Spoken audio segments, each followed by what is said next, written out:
असलेला धंदा आहे हे मी काही कुणाला वेगळं सांगण्याची आवश्यकता नाही। आणि अशा परिस्थितीमध्ये लोकांना योग्य जर दर मिळायचे असतील, योग्य वेळी जर पैसे मिळायचे असतील आणि सर्वात महत्वाचं म्हणजे हा कारखाना चालू ठेवायचा असेल तर याशिवाय पर्याय नाही। त्यामुळे तुम्हाला स्पष्ट सांग, आज कितीतरी कारखाने आहेत या ठिकाणी शिवरूपराजे, तुम्ही बँकेमध्ये तुम्ही काढा प्रत्येक कारखान्याचं किती कोटीत एकेकाची थकबाकी तुम्ही सांगा, हाय का नाही? आम्ही जर चालवला, अगदी आता नावं मला घ्यायची नाही, कारण नावं घेतली तर चुकीचं होतंय। त्यांचे विषय त्या कारखान्याचे मोठे जिल्ह्यातले कारखाने 100-200 नव्हे, 400, 500, 700, 900 कोटीपर्यंत त्या ठिकाणी त्यांच्यावरती बोजा आहे। आज आपल्यावरती काही बोजा नाही।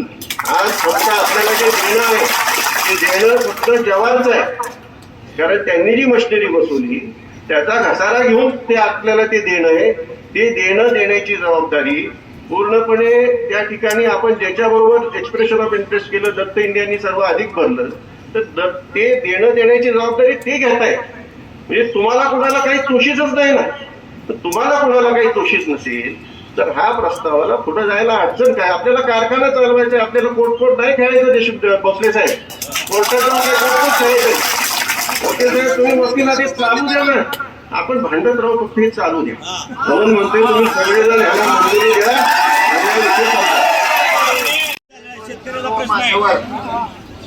समोर बसलेले, आजूबाजूला बसलेले कारखान्याचे मालक, आवाज वाढवा, आवाज कमी करू नका।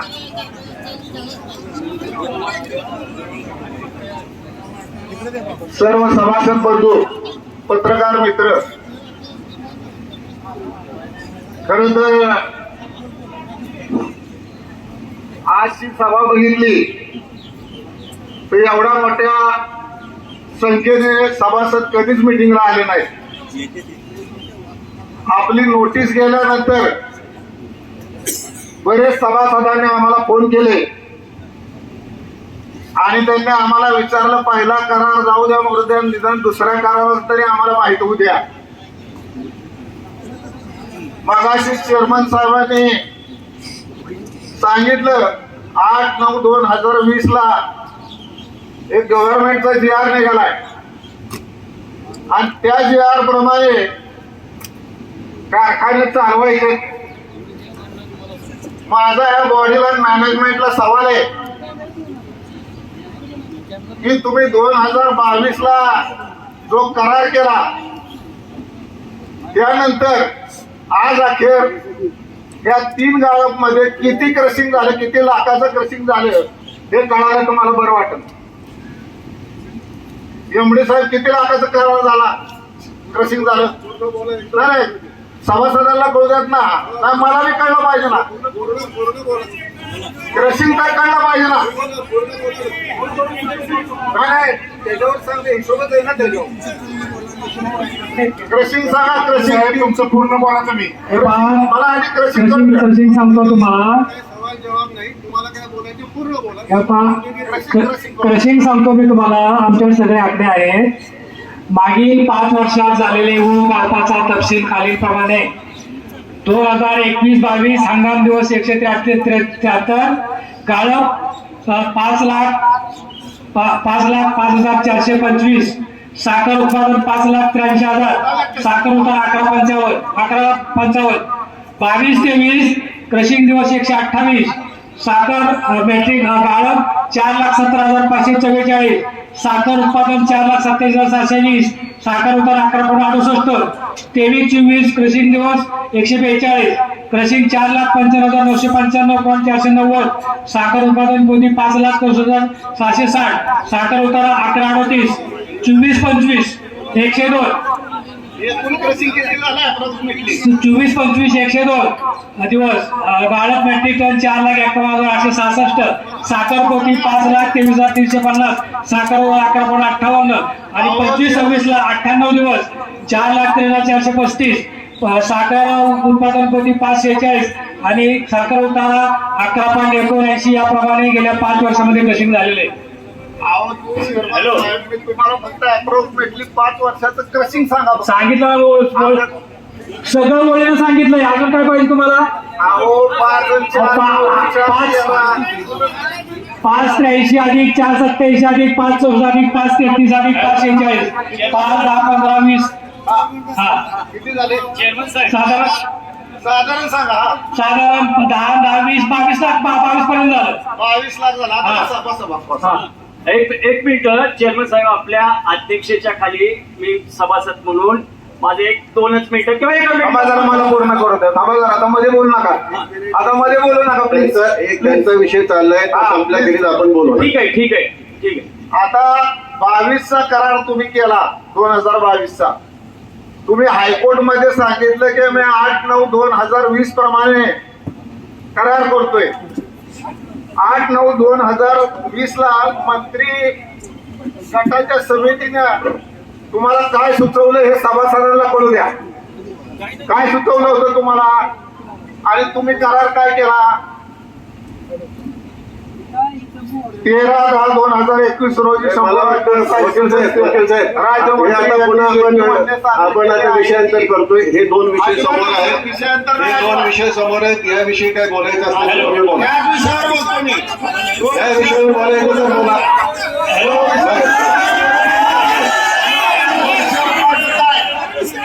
या 200 रुपयाच्या करारात का तुमचे आलं नाही?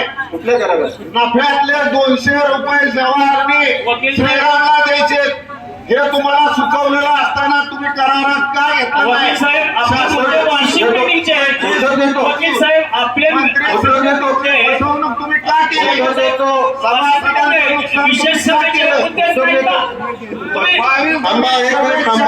वकील साहेब, तुम्ही आता बोललेलं आहे तर मला उत्तर देऊ द्या. 44 कोटी रुपयाचे आहेत 4. आता मला उत्तर देऊ द्या. ठीक आहे, असा एक झालं, अजून बरेच विषय आहेत. आता हा विषय फक्त ह्या विषयापुरता आहे. तरी तुमच्या ह्या प्रश्नाचं मी उत्तर देतो. असं काही त्या करारामध्ये ठरलेलं नाही. मंत्री समितीच्या अरे आमच्याकडे सुद्धा आहे ना, तुम्ही काय दाखवताय? त्यांनी जे नियम आहेत त्या नियमाप्रमाणेच आपण करार केलाय. आणि तुम्हाला दुसरं सांगतो तुम्ही लक्षात घेत नाही.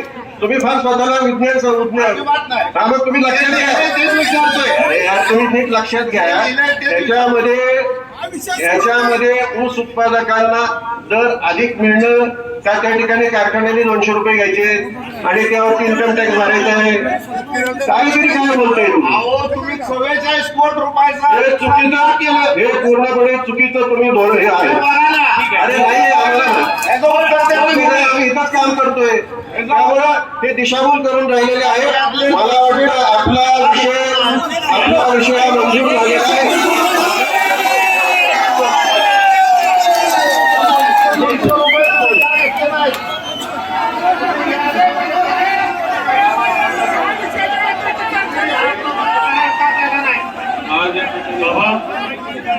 बाबा आपल्या सर्वांना बाबा उपस्थित हा राहिल्याबद्दल एकच विषय झालेला आहे. याच्या निगडीमध्ये अजून 2-3 प्रश्न आहेत. या प्रश्नांची उत्तरं अपेक्षित आहेत. आता ह्याच्यामध्ये या प्रश्नांची उत्तरं आपल्या सगळ्यांकडनं अपेक्षित आहे. ह्याच्यामध्ये आणि आम्ही ती जबाबदारी माननीय संचालक मंडळाची आहे. आणि हे उत्तर हे कुठेही सभा कुठं वादांती किंवा कुठं गोंधळाची करायची नाहीये. ही सभा सभासदाला त्याचा अधिकाराचा त्यांनी जे प्रश्न कन्क्लूड करून आणलेले आहेत त्या प्रश्नाचं उत्तर अपेक्षित आता आहे. हे बघा, आता ही जी खास सभा आहे ती तेवढ्या पुरतीच आहे. तुम्ही ऐका. तुम्ही ऐका आता. बाबा त्याच मुद्द्यावर वकील साहेब बोलतोय. नाही, ते त्यांना सांगतोय. इथं 10 तोंड बोलत नाहीये. तुम्ही इथं आता 10 तोंड बोलत नाही. बाबा मी विनंती करतो. मी तुम्हाला विनंती करतो. वकील नगराध्यक्ष साहेब, मी तुम्हाला विनंती करतो. त्यांचा प्रश्न जर चुकीचा असेल तर तुम्ही जरूर सांगा. हा त्यांचा प्रश्न चुकीचा आहे. अजिबात चुकीचं नाही. मग तुमचं मत आहे. याचं एक्सप्लेनेशन तुम्ही काय देत नाही सभासदांना? एक तर तुम्ही 44 कोटी रुपयाचं नुकसान सभासदाचं काय केलं? मंत्री समितीचं काय ऐकलं नाही? आणि मंत्री समितीने सुचवल्याप्रमाणे तुम्ही करार का केला नाही? हे तुम्ही पूर्णपणे तुम्ही चुकीचं सांगत आहात. माझे तुम्ही घरून छापून आणलं नाही. ठीक आहे ना? हे बघा, ते घरून छापून आणले का? हे बघा, तुम्ही आता ऐका ना, तुम्ही ऐकायलाच तयार नाही. तुम्ही ऐका नाही, तुम्ही आता ऐका. मला कारखाना चालवायचा आहे. सभासदांचं कर्मचाऱ्यांचं बदल करायचंय. कर्मचाऱ्यांचे पगार होणं अपेक्षित आहे. सभासदांना योग्य त्याच्या कारखान्याचा त्यांनी जो आवश्यक आहे.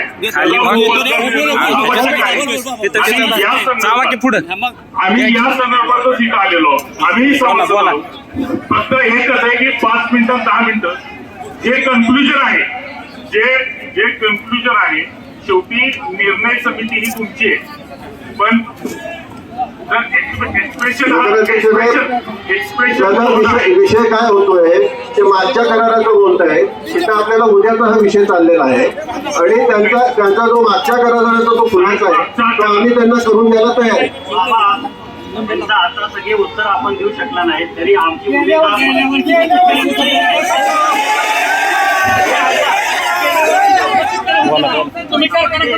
शेतकरी संघटना हे बघा, तुम्हाला तुमचा विषय थोडक्यात सांगतो.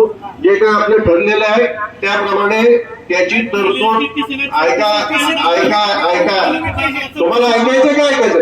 जे काही ठरलेलं आहे, जो काही शब्द गेलाय त्याप्रमाणे गेल्या उसाचं पेमेंट होणार. जे काही ठरलेलं आहे त्याप्रमाणे होणार. जे ठरलेलं आहे ते होणार.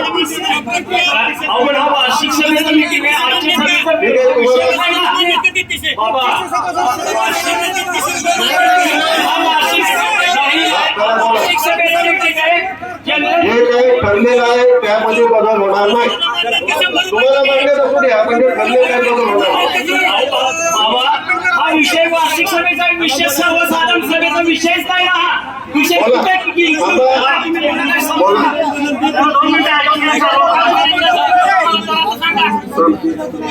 या कारखान्याला सर्वांच्या मदतीचा आमची अशी भूमिका होती इथं याच्या आधी की आपल्याला सभासदांनी विश्वास ठेवलाय आपल्यावर. आमचा पण गटाचा विश्वास आपल्यावर आहे. आपण चालवा कारखाना ही आमची भूमिका होती. परंतु तुम्ही आपल्या भाषणात जे सांगितले ते पण सत्य आहे की शॉर्ट मार्जिनमुळे तुम्ही अडचणीत आहे.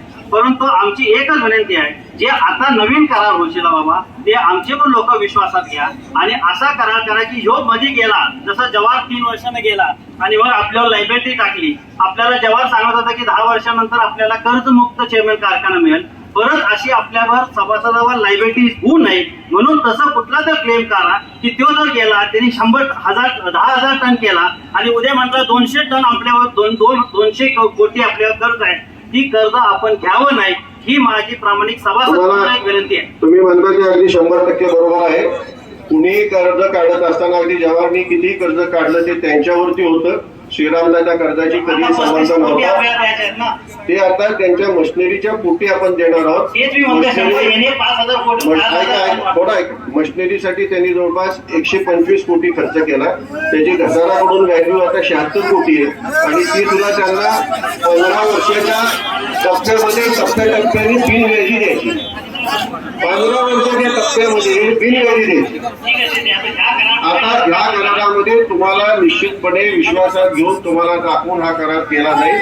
त्याच्यामध्ये कुठेही अनिश्चित राहणार नाही. तुम्हाला विश्वासात घेऊन हा करार केला जाईल.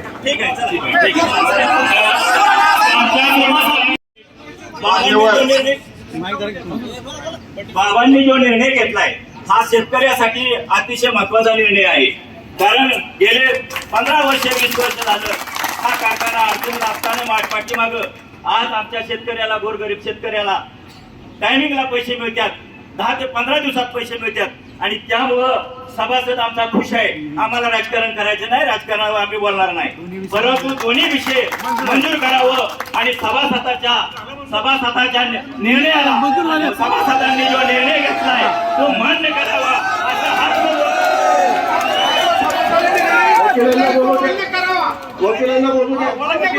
वकिलांना बोलू. आज जे करार कंपनी सोडून चाललेली आहे त्या कंपनी संदर्भात तुम्ही तुमच्या कुणाच्याही चेहऱ्यावरती ग्रॅव्हिटी दिसत नाही की एवढा मोठा फसवणूक त्या कंपनीने केलेली आणि त्याचं तुम्ही 8 कोटी घेऊन समाधान करून घेताय. त्यांनी 29 पर्यंत हा कारखाना चालवणं हा अपेक्षित होतं. 36 पर्यंत त्यांनी आवश्यक होतं बाबा तुमच्या तेव्हा तुमची जर भीती संचालक मंडळाची जर भीती त्यांना नसेल तर तुम्ही संचालक म्हणून काय काम करताय? आमचं एवढंच म्हणणं आहे, ऐका बाबा, आमचं एवढंच म्हणणं आहे की बाबा आमचं म्हणणं ऐकून घ्या, तेव्हा म्हणणं मान्य करणं न करणं हा संचालक मंडळाचा विषय आहे, पण मानणं हे आमचं काम आहे. माझं म्हणणं एकच आहे, काय होणार बाबा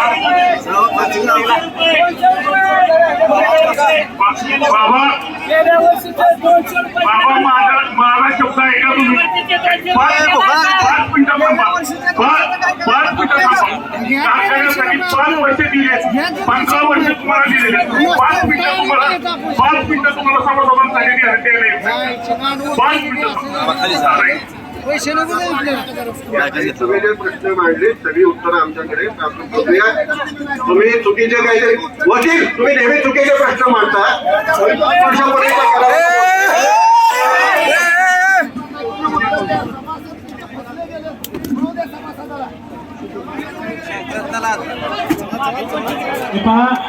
सर्व सभासदांना विनंती की जेवणासाठी आज जायचे, संचालक पाण्यात जेवणावर लक्ष ठेवायचंय.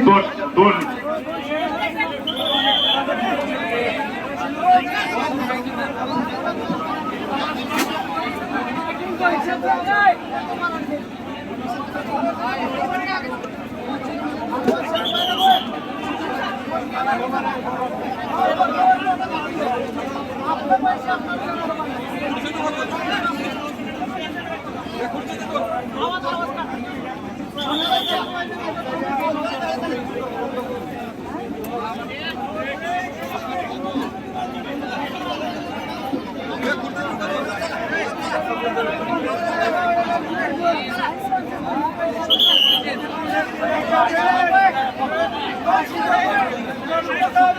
Thank you.